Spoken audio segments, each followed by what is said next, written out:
സുൽത്താൻ ദാ ചെടികൾക്കൊക്കെ വെള്ളം ഒഴിച്ചു കൊടുക്കാണ്. അപ്പോൾ ഇപ്പോൾ രാവിലെ നല്ല മഞ്ഞാണെങ്കിലും വെയിൽ വരുമ്പോൾ അത്യാവശ്യം ചൂടുണ്ട് കേട്ടോ. അപ്പോൾ അതുകൊണ്ട് തന്നെ ചെടികളിൽ പലതും ഇങ്ങനെ വാടിയതുപോലെ നിൽക്കുന്നുണ്ട്. പ്രത്യേകിച്ച് നമ്മളുടെ ഈ തുളസി, അതിങ്ങനെ കാണുമ്പോൾ എനിക്ക് ഭയങ്കര വിഷമമാണ്. നല്ല രീതിയിൽ തഴച്ചു വളർന്നു വന്നതാണ്. അപ്പം ഇത് കണ്ടോ, ഒരു യന്ത്രമനുഷ്യൻ തേങ്ങ വെട്ടുന്നത്. ഇതിപ്പോൾ നമ്മൾ ഏജൻസിയിൽ നിന്ന് ആളിനെ വിളിച്ചിട്ട് അവരാണ് വന്ന് തേങ്ങ വെട്ടുന്നത് കേട്ടോ. നമ്മളുടെ ഇവിടെയൊക്കെ തെങ്ങ് കയറ്റക്കാർ ഇപ്പം കിട്ടാറില്ല. അപ്പോൾ അവരായിരുന്നെങ്കിൽ നല്ല സൗകര്യമുണ്ട്. ഇതൊക്കെ അന്യസംസ്ഥാന തൊഴിലാളികളാണ് കേട്ടോ. അവരാണ് ഈ ഒരു യന്ത്രത്തിൽ കയറിയിട്ട് മുകളിൽ പോയിട്ട് തേങ്ങ വെട്ടുന്നത്. നമ്മളെ നാട്ടിലെ തേങ്ങ വെട്ടുകാരായിരുന്നെങ്കിൽ മടല്, കൊതുമ്പ്, ഉണങ്ങി നിൽക്കുന്നതെല്ലാം വെട്ടിയിടും. ഇവരൊന്നും അങ്ങനെയൊന്നും ചെയ്യത്തില്ല. ജസ്റ്റ് തേങ്ങയും അവിടെ കാണുന്ന എന്തെങ്കിലും ഒന്ന് വെട്ടിയിടും, അത്ര മാത്രമേ ഉള്ളൂ. പിന്നെ ചിലർ മാത്രം, ചില ആൾക്കാർ വന്നു കഴിഞ്ഞാൽ നല്ല രീതിയിലൊക്കെ വെട്ടിത്തരാറുണ്ട്. അപ്പം ഇപ്പം ഈ പറഞ്ഞ മാതിരി അത് ഭയങ്കര ഒരു ബുദ്ധിമുട്ടാണ് തെങ്ങേറ്റക്കാരെ കിട്ടാത്തത്. അപ്പം നമ്മളുടെ ആൾക്കാരായിരുന്നെങ്കിൽ 2-3 തേങ്ങയെങ്കിലും ഒന്ന് പൊതിച്ച് തന്നേനെ. അപ്പം ഈ സമയത്ത് വെട്ടാത്തത് കൊണ്ട് തന്നെ പല തേങ്ങയും ഉണങ്ങിയാണ് താഴെ വീണതുണ്ട്. അങ്ങനെയൊക്കെ ലേറ്റായിട്ടാണ് നമ്മളിപ്പോൾ ഇത് കിട്ടിയത്, ആളിനെ കിട്ടിയത്. അപ്പം നിസാറിക്ക് തന്നെ കുറച്ച് തേങ്ങ എനിക്ക് പൊതിച്ച് തരാണ്. അപ്പം ഞാൻ പറഞ്ഞു എനിക്ക് കുറച്ച് തേങ്ങയുടെ ആവശ്യമുണ്ടെന്ന്. കാരണം എൻ്റെ ചിരകിയ തേങ്ങ തീർന്നിരിക്കുകയായിരുന്നു. അപ്പം ഗൾഫിലേയുള്ള എൻ്റെ ഒരു ശീലമാണ്, അവിടെ വന്ന ശേഷം, ഗൾഫിൽ വന്ന ശേഷം ഉണ്ടായൊരു ശീലമാണ് കേട്ടോ. കാരണം നമ്മളവിടെ ഈ സൂപ്പർ മാർക്കറ്റിലൊക്കെ ചെന്നിട്ട് തേങ്ങ ചിരകിയത് വാങ്ങിച്ചുകൊണ്ടൊന്ന് ഫ്രീസറിൽ സൂക്ഷിക്കുന്ന ഒരു ഏർപ്പാടുണ്ടല്ലോ. അപ്പം നാട്ടിൽ വന്ന ശേഷവും ഞാൻ അങ്ങനെ തന്നെയാണ് ചെയ്യണത് കേട്ടോ. ഇന്നേ വരെയും ഞാൻ അതുപോലെ തന്നെയാണ് ചെയ്യണത്. ഒരുമിച്ച് തേങ്ങ ഇതുപോലെ കൊണ്ടുവന്ന് ചിരകിയിട്ട് ഫ്രീസറിൽ സൂക്ഷിക്കും. അപ്പം നമുക്ക് അങ്ങനെ ഒരു ശീലം ആയതുകൊണ്ടാണ് ഇപ്പോഴും അതിങ്ങനെ തുടർന്നുകൊണ്ടിരിക്കുന്നത്. എനിക്ക് ഏറ്റവും മടിയുള്ള ഒരു ജോലിയാണ് ഈ തേങ്ങ ചിരകലെന്ന് പറയുന്നത്. പക്ഷേ നമുക്ക് തേങ്ങ ഇല്ലാതെ ഉണ്ടാക്കിയെടുക്കാൻ, നമ്മളുടെ കറികൾക്കൊക്കെ അത്യാവശ്യം തേങ്ങ വേണമല്ലോ. അപ്പം തേങ്ങ ഇല്ലാത്ത ഒരവസ്ഥ നമുക്ക് ബുദ്ധിമുട്ടുമാണ്. അപ്പം ഞാൻ ഈ പറഞ്ഞ മാതിരി കുറച്ചധികം തേങ്ങ ആ സമയത്ത് അവിടെ നിന്നങ്ങ് തിരികും കേട്ടോ. കാരണം എനിക്ക് അല്ലെങ്കിൽ പിന്നെ എനിക്ക് ഭയങ്കര മടിയാണ് ഈ തേങ്ങ ചിരകാനായിട്ട്. നിങ്ങൾക്ക് അങ്ങനെ തന്നെയാണോ? നിങ്ങൾക്ക് മടിയുള്ളവരൊക്കെ ഉണ്ടാ, എന്നെ പോലെയുള്ളവർ? അപ്പം ഞാൻ തേങ്ങയൊക്കെ ഇതുപോലെ ചിരകി എടുത്തിട്ട് ഇതുപോലെ വലിയ കണ്ടെയ്നറിലാക്കും കേട്ടോ. ചിലപ്പം 2 കണ്ടെയ്നറിൽ നിറച്ചിട്ട് അങ്ങ് ഫ്രീസറിൽ തന്നെ വെക്കണം കേട്ടോ, അല്ലെങ്കിൽ ചീത്തായി പോകും. അപ്പോൾ ഇതുപോലെ എടുത്ത് ഫ്രീസറിലോട്ട് വെക്കും. കുറച്ച് ദിവസമായിട്ട് ഞാൻ വിചാരിക്കുന്നുണ്ട് ഈ പില്ലോ കവറൊക്കെ ഒന്ന് മാറ്റണം. എനിക്ക് ഭയങ്കര ഇഷ്ടമാണ് ഇങ്ങനെ ഈ പല അതായത് പല കളറിലുള്ള പില്ലോ കവറുകൾ ഇങ്ങനെ ചേഞ്ച് ചെയ്തുകൊണ്ടിരിക്കുന്നത് എനിക്ക് ഭയങ്കര ഇഷ്ടമാണ്. പക്ഷെ ഇത് മാറ്റുക എന്ന് പറഞ്ഞാൽ ഇതൊരു 1.5 പണിയാണ് കേട്ടോ. കാരണം എല്ലാത്തിൻ്റെയും കവർ എൻ്റെ കയ്യിൽ ഇതുപോലെ ഒരുപാട് പില്ലോ ഈ സോഫകളിൽ വെച്ചിട്ടുണ്ട്.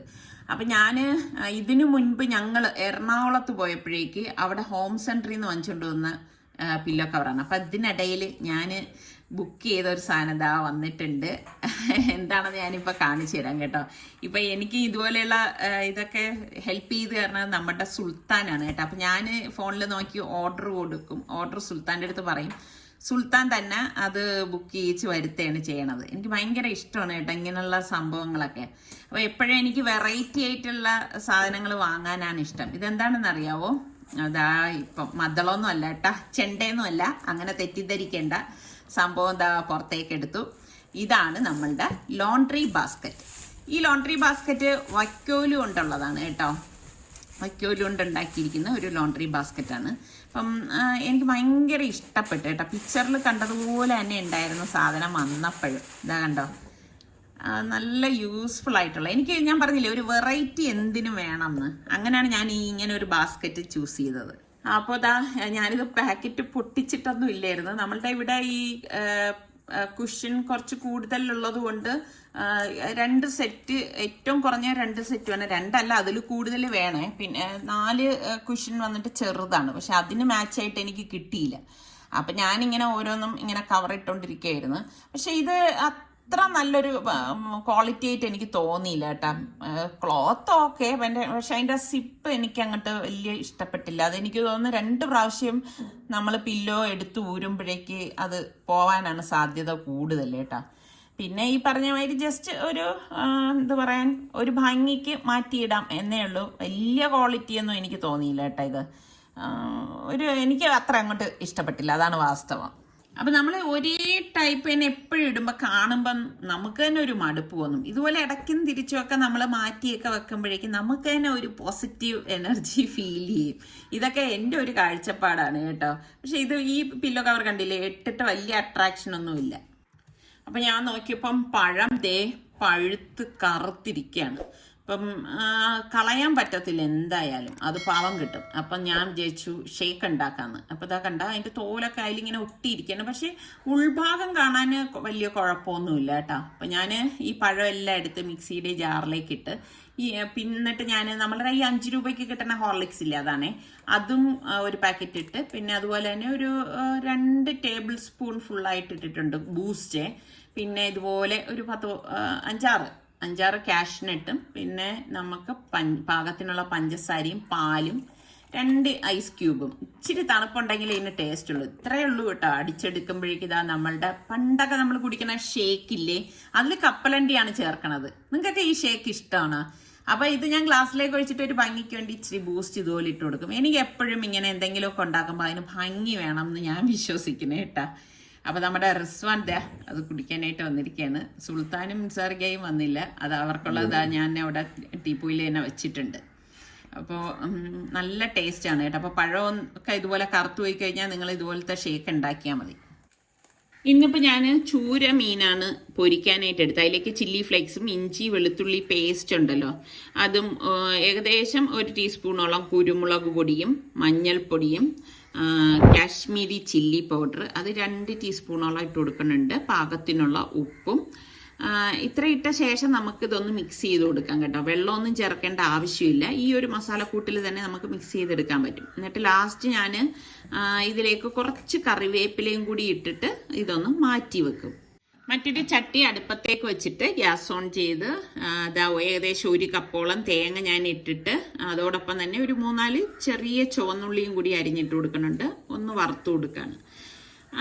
ഒന്ന് ചൂടാവുമ്പോഴേക്ക് 1 ടേബിൾ സ്പൂണോളം മുഴുവനെയുള്ള കുരുമുളകും, അതുപോലെ തന്നെ 1/4 ടീസ്പൂൺ മതി കേട്ടോ മല്ലി, മുഴുവനെയുള്ള മല്ലിയും കൂടി ഇട്ടിട്ട് നമുക്കിതൊന്ന് വറുത്തെടുക്കാം. അതൊന്ന് വീണ്ടും ചൂടാകുമ്പോഴേക്ക് കുറച്ച് കറിവേപ്പിലയും 3 വറ്റൽമുളകും കൂടി ഇതിലേക്ക് ഇട്ട് കൊടുക്കണം.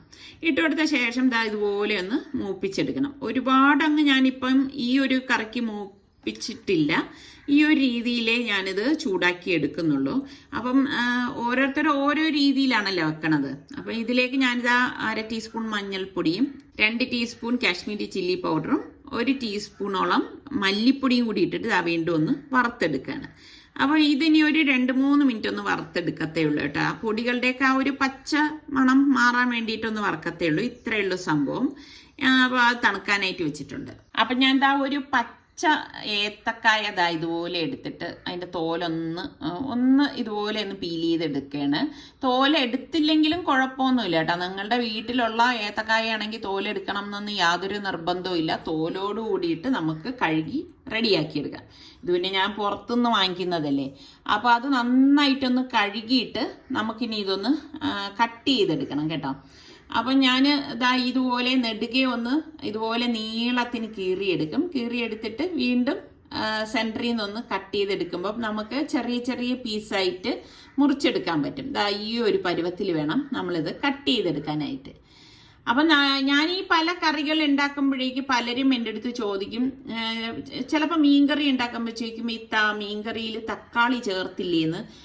ഞാൻ അങ്ങനെ എല്ലാ കറികളും ഒരുപോലെ അല്ല കേട്ടോ ഉണ്ടാക്കണത്.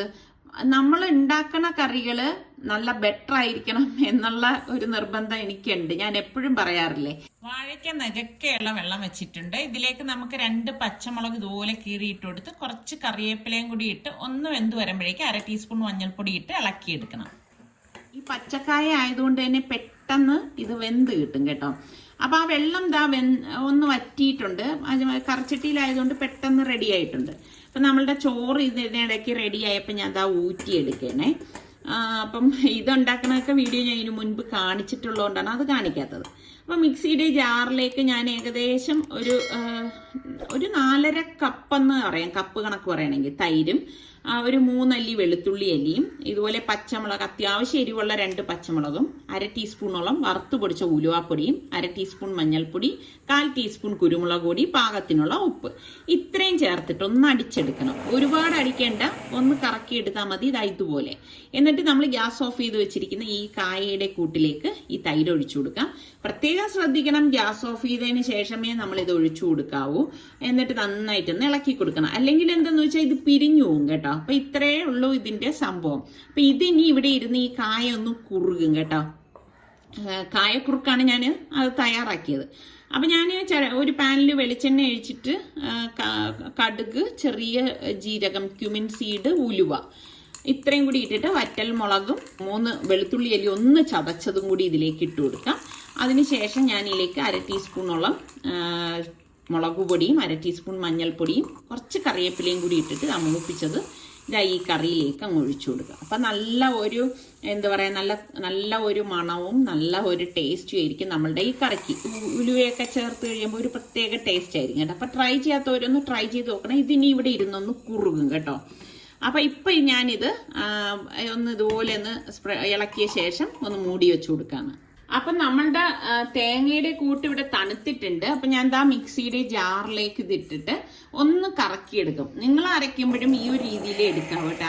ഒന്ന് കറക്കിയെടുത്ത ശേഷമേ നമ്മൾ ഇതിലേക്ക് വെള്ളം ഒഴിച്ചിട്ട് അടിച്ചെടുക്കാവൂ. ഓവറായിട്ട് വെള്ളം ഒഴിക്കാൻ പാടില്ല. അങ്ങനെ ഒഴിച്ചു കഴിഞ്ഞാൽ നമുക്ക് അരപ്പ് ശരിയാവില്ല. അപ്പം ഇതിലേക്ക് ഞാൻ പാകത്തിനുള്ള ഉപ്പും കൂടി ഇട്ടിട്ട് ഒന്നും കൂടി ഇതൊന്ന് അടിച്ചെടുക്കണം. അപ്പം ഇത്രയേ ഉള്ളൂ. അപ്പം ഞാനിത് ചട്ടിയിലേക്ക് ഒഴിച്ചു കൊടുക്കാൻ ഈ അരപ്പ്, എന്നിട്ട് പാകത്തിനുള്ള വെള്ളം ഒഴിച്ചു കൊടുക്കാം. അപ്പം ഈ ഒരു രീതിയിലാണ് ഞാൻ കറിക്ക് അരച്ചെടുക്കണത് കേട്ടോ. പല രീതിയിൽ നമ്മൾ കറികൾ ഉണ്ടാക്കും, അല്ലാതെ ഇന്നതുപോലെ തന്നെ ഉണ്ടാക്കണം എന്നൊന്നും യാതൊരു നിർബന്ധവും ഇല്ല കേട്ടോ. അപ്പം ഞാൻ ഒരു നെല്ലിക്ക വലുപ്പത്തിൽ പുളി പിഴിയാനായിട്ട് അവിടെ എടുത്തു വെച്ചിട്ടുണ്ട്. അപ്പം ഇതിലേക്ക് കുറച്ച് കറിവേപ്പിലയും കൂടി ഇട്ട് കൊടുക്കും. ഇട്ട് കൊടുത്ത ശേഷം ഇതൊന്ന് ഇളക്കി കൊടുക്കും. എന്നിട്ട് പിഴിഞ്ഞ പുളിവെള്ളം ഇതിലേക്ക് അങ്ങ് ഒഴിച്ചു കൊടുക്കാണ് കേട്ടോ. അപ്പം ഒരുപാട് വെള്ളമായി പോരുത്, എന്നാൽ ഒരുപാട് കുറുകിയും പോരുത്. ഒരു പരുവത്തിന് വേണം കറി ആവാനുള്ളത്. അപ്പോൾ കറി ഇതുപോലെ തിളച്ച് വരുന്ന സമയത്ത് നമുക്ക് മീൻ കഷ്ണങ്ങൾ ഇതിലേക്ക് ഇട്ട് കൊടുക്കാം. അപ്പം ഞാനിവിടെ ചൂര മീനാണ് എടുത്തിരിക്കുന്നത്. തലയുണ്ട്, തലയൊക്കെ ഇട്ടിട്ടാണ് വെക്കണത്. എന്നിട്ട് മുരിങ്ങക്കായയും ഒരു മുരിങ്ങക്കായ കട്ട് ചെയ്തതും കൂടി ഇതിലേക്ക് ഇട്ട് കൊടുക്കാണ്. അപ്പം മുരിങ്ങക്കായ ഇട്ടുള്ള ചൂരക്കറി നല്ല ടേസ്റ്റാണ് കേട്ടോ. അപ്പം നിങ്ങളിൽ എത്ര പേർക്ക് ഈ ഒരു ചൂരക്കറി ഇഷ്ടമുണ്ട്? പിന്നെ ഇഷ്ടമില്ലാത്തവരും ഉണ്ടാവും. അപ്പം മീനായതുകൊണ്ട് തന്നെ പെട്ടെന്ന് റെഡിയായി കിട്ടും. ഒരു 5 മിനിറ്റ് മതി കേട്ടോ. കാരണം ഓവറായിട്ട് കുക്കാവാൻ പാടില്ല. അപ്പം നമ്മുടെ മുരിങ്ങയ്ക്കയും ഒക്കെ പാകത്തിന് വെന്ത് വന്നിട്ടുണ്ട്. അപ്പം ഇത്രയേ ഉള്ളൂ നമ്മളുടെ മീൻ കറിയുടെ ജോലി എന്ന് പറഞ്ഞാൽ. കറി ഞാൻ ഇനി ഓഫ് ചെയ്ത് വെക്കാണ്. അപ്പം നമ്മളുടെ അടുത്ത താരം പാവയ്ക്ക കൊണ്ട് ഇഷ്ടപ്പെടാത്തവർക്കും ഇഷ്ടപ്പെടുന്ന ഒരു റെസിപ്പിയാണ് ഇന്ന് ഞാൻ തയ്യാറാക്കുന്നത്. അപ്പോൾ പാവയ്ക്ക ഞാൻ ഇതുപോലെ സ്ഥിരം കാണിക്കുമ്പോഴേക്ക് എൻ്റെ അടുത്ത് പലരും, എനിക്ക് 2-3 പേര് എൻ്റെ അടുത്ത് കമൻറ്റ് ചെയ്ത് ഇങ്ങനെ പാവയ്ക്ക കഴിക്കരുത്, കിഡ്നിക്ക് പ്രോബ്ലം ഉണ്ടാവുന്നു. അത് സത്യാവസ്ഥയാണോ എന്ന് അറിയുന്നവരൊന്ന് കമൻറ്റ് ചെയ്യണം കേട്ടോ. എനിക്ക് അതിനെക്കുറിച്ച് അറിയില്ല. അങ്ങനെയെങ്കിൽ എൻ്റെ പാവയ്ക്ക തീറ്റയൊന്ന് കുറയ്ക്കാമല്ല. അപ്പോൾ പാവയ്ക്ക വട്ടത്തിൽ അരിഞ്ഞതിലേക്ക് നമുക്ക് 1/2 ടീസ്പൂൺ മഞ്ഞൾപ്പൊടി, 1/2 ടീസ്പൂണ് കാശ്മീരി ചില്ലി പൗഡറും കൂടി ഇട്ടിട്ട് ഒന്ന് മിക്സ് ചെയ്ത് കൊടുക്കാം. എന്നിട്ട് ഇതിലേക്ക് പാകത്തിനുള്ള ഉപ്പും കൂടി ഇട്ടേക്കണം കേട്ടോ. അതും കൂടി ചേർത്താണ് മിക്സ് ചെയ്യണത്. അപ്പോൾ എണ്ണ ഞാൻ കുറച്ച് ഒഴിച്ചിട്ടുണ്ട്. എണ്ണ ചൂടാകുമ്പോഴേക്ക് നമ്മൾ ഈ മിക്സ് ചെയ്ത് വെച്ചിരിക്കുന്ന പാവയ്ക്ക് ഇതുപോലെ ഇതിലേക്ക് ഇട്ടിട്ട് നമുക്ക് ഫ്രൈ ചെയ്തെടുക്കണം. അപ്പം ഈ ഒരു റെസിപ്പി നിങ്ങൾക്ക് എന്തായാലും ഉറപ്പായിട്ട് ഇഷ്ടപ്പെടും. വലിയ ഗുണം പാവയ്ക്കയിൽ ചെയ്യോ എന്ന് ചോദിച്ചാൽ ഞാനിത് ചെയ്യില്ല എന്ന് തന്നെ പറയാം കേട്ടോ. കാരണം ഇത് മുരിച്ചെടുക്കുന്ന പാവയ്ക്കയാണ്. എപ്പോഴും പാവയ്ക്കയൊക്കെ നമ്മൾ നല്ല ഫ്രഷ് ആയിട്ട് അതിൻ്റെ ഒരു ഗുണം നഷ്ടപ്പെടാതെ വേണം കഴിക്കാൻ. പിന്നെ ഇവിടെയൊക്കെയുള്ള ഓരോരുത്തരുടെ ഇഷ്ടങ്ങൾക്കനുസരിച്ച് ഇങ്ങനെ ചെയ്യുന്നതേ ഉള്ളൂ. അപ്പോൾ പാവയ്ക്ക വറുത്ത് കോരി അതേ എണ്ണയിൽ തന്നെ ഞാൻ മീനിട്ടിട്ട് ഫ്രൈ ചെയ്തെടുക്കാൻ കേട്ടോ. അപ്പോൾ ഞാൻ ഇവിടെ 2 സവാള എടുത്തിട്ടുണ്ട്. സവാളയുടെ മൂക്കൊക്കെ ഒന്ന് കട്ട് ചെയ്ത് മാറ്റണം. എങ്കിൽ മാത്രമേ നമ്മൾ ഏതൊരു കറിക്കും ഈ സെൻറ്റർ പീസ് ഒന്ന് കട്ട് ചെയ്ത് മാറ്റണം. എന്നിട്ട് നമ്മൾ ഇത് സ്ലൈസ് ചെയ്തെടുക്കുമ്പോൾ നമുക്ക് ഇതളുകളായിട്ട് നമുക്ക് ഈ സവാള അടർത്തിയെടുക്കാൻ എളുപ്പമായിരിക്കും കേട്ടോ. അപ്പം നമ്മൾ ഈ ഫ്രൈ ചെയ്ത് വെച്ചിരിക്കുന്ന പാവയ്ക്കയിലേക്ക് ഞാൻ സവാള ഇട്ട് കൊടുക്കുകയാണ്. അപ്പോൾ ഒരു സൈഡ് മീൻ റെഡി ആയപ്പോഴേക്ക് ഇതുപോലെ ഒന്ന് മറിച്ചിട്ട് കൊടുക്കും. അപ്പം ഞാൻ ഇവിടെ 2 നല്ല അത്യാവശ്യം പഴുത്ത കളറിലുള്ള ടൊമാറ്റോ എടുത്തിട്ടുണ്ട്. അപ്പോൾ ഈ ടൊമാറ്റോയും ഇതുപോലെ ഒന്ന് കട്ട് ചെയ്തെടുക്കണം. അപ്പോൾ ഈ ടൊമാറ്റോ എടുക്കുമ്പോൾ നിങ്ങൾ അധികം ചാറുള്ളത് എടുക്കണ്ട കേട്ടോ. അപ്പോൾ ഇതുപോലെ കട്ട് ചെയ്ത് അതിലിട്ടിട്ട് ഞാൻ കുറച്ച് മല്ലിയിലയും കൂടി ഇതുപോലെ ഒന്ന് അരിഞ്ഞെടുക്കുകയാണ്. മല്ലിയിലയും ഇതിലേക്ക് ഇട്ട് കൊടുക്കുകയാണ്. എന്നിട്ട് നമുക്ക് ഇനിയിപ്പോൾ ഏകദേശം 1 ടേബിൾ സ്പൂണോളം വിനാഗിരി ഒഴിച്ചിട്ട് പാകത്തിനുള്ള ഉപ്പും കൂടി ഇതിലേക്ക് ഇട്ടിട്ട് നന്നായിട്ടൊന്ന് മിക്സ് ചെയ്ത് കൊടുക്കാം. കണ്ടോ, ഇതുപോലെ ഒന്ന് മിക്സ് ചെയ്തെടുക്കണം. അപ്പം ഇതിനിടയിൽ നമ്മുടെ മീനൊക്കെ ഫ്രൈ ആയി വന്നപ്പോഴേക്കും ഞാൻ ചട്ടിയിൽ നിന്ന് മാറ്റാണ്. അപ്പം ചൂര മീൻ ഞാൻ ഇങ്ങനെ കട്ട് ചെയ്തെടുക്കണതിൻ്റെ ഗുഡൻസ് എന്താണെന്ന് അറിയാവോ? നമ്മളെ റിസ്വാനൊക്കെ വിചാരിക്കും ഇത് നെയ്മീനാണെന്ന്. അവർക്ക് അങ്ങനെ മീനുകൾ തിരിച്ചറിഞ്ഞൊന്നും കൂടാട്ടെ ഇങ്ങനത്തെ മീൻ. അപ്പം ഒരു ഭംഗിക്ക് വേണ്ടി ഞാനൊരു വെള്ള പ്ലേറ്റിലേക്കാണ് ഇത് സെർവ് ചെയ്യുന്നത്. എന്ത് കാര്യവും നമ്മൾ ഭംഗിയോടുകൂടി ആത്മാർത്ഥതയോടുകൂടി വേണം സെർവ് ചെയ്യാൻ. അങ്ങനെ വിശ്വസിക്കുന്ന ഒരാളാണ് ഞാൻ കേട്ടോ.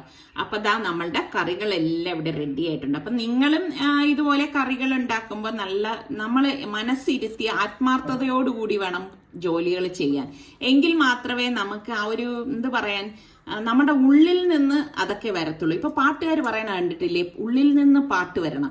സിനിമാക്കാർ പറയും ഉള്ളിൽ നിന്ന് അഭിനയിക്കണം. അതുപോലെ ഞാൻ പാചകത്തിൽ നിങ്ങളുടെ അടുത്ത് പറയാണ്, നമ്മൾ ഉള്ളിൽ നിന്ന് വേണം ഈ പാചകം ആസ്വദിച്ച് ചെയ്യാനുള്ളത്. അപ്പൊ ഏത് റെസിപ്പിയും നമുക്ക് നല്ല പെർഫെക്ഷനോടുകൂടി ചെയ്യാൻ പറ്റും. അപ്പൊ ഇന്നത്തെ നമ്മളുടെ ഈ ഒരു ലഞ്ച് റെസിപ്പീസ് നിങ്ങൾക്ക് എല്ലാവർക്കും ഇഷ്ടമായെന്ന് വിശ്വസിക്കുന്നു. അപ്പം നമ്മളുടെ ചാനൽ സബ്സ്ക്രൈബ് ചെയ്യാത്ത കാണുന്ന ആരെങ്കിലും ഒക്കെ ഉണ്ടെങ്കിൽ നിങ്ങൾക്ക് നമ്മളുടെ ചാനൽ ഇഷ്ടപ്പെട്ടാൽ സബ്സ്ക്രൈബ് ചെയ്യാനും ആ ബെല്ലൈക്കൺ പ്രസ് ചെയ്യാനും ഒന്നും മറന്നു പോയത്. എങ്കിൽ മാത്രമേ ഞങ്ങൾ വീഡിയോസ് ഒക്കെ പോസ്റ്റ് ചെയ്യുമ്പോൾ നിങ്ങൾക്ക് നോട്ടിഫിക്കേഷൻ കിട്ടുകയുള്ളൂ. അടുത്ത നല്ല റെസിപ്പിയോ വ്ളോഗോ ഇട്ടൊക്കെ വരുന്നത് വരെ എല്ലാവർക്കും ബൈ.